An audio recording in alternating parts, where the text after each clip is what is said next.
Ayatollah Ali Khamenei জান্নাতি না জাহান্নামী, অনেকেই এই বিষয়টি নিয়ে জানতে চায়। আয়াতুল্লাহ আলী খামেনি, তার সাথে আমাদের আকীদাগত পার্থক্য আছে। তিনি শিয়া মতাদর্শের, ওই মতাদর্শকে আমরা গ্রহণ করি না। আকীদার পার্থক্য তার সাথে আমার আছে।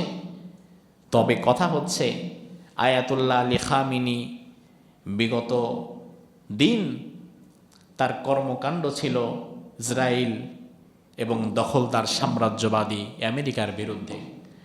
আমি আয়াতুল্লাহ আলী খামেনির আকীদাকে সাপোর্ট করছি না। তিনি তার হিসাব তার রব আল্লাহ সুবহানাহু ওয়া তাআলার সাথে দিবেন।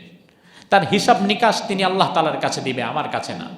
তবে আমি আয়াতুল্লাহ আলী খামেনিকে যেই দিকটাকে সাপোর্ট করি, খামেনির যেই দিকটাকে আমি সাপোর্ট করি, সেই দিকটা হচ্ছে কঠিন সময়ে দখলদার ইয়াহুদের বিরুদ্ধে তার শক্ত অবস্থান এবং সাম্রাজ্যবাদের বিরুদ্ধে তার যেই বীরত্বপূর্ণ শক্ত অবস্থান ছিল, আমি আমার জায়গা থেকে সেটাকে সাপোর্ট করি। ইরানের আয়াতুল্লাহ আলী খামেনি তিনি জান্নাতি নাকি জাহান্নামী এটা ভালো জানেন কে? ইয়াহিয়া তাকি নাকি আল্লাহ?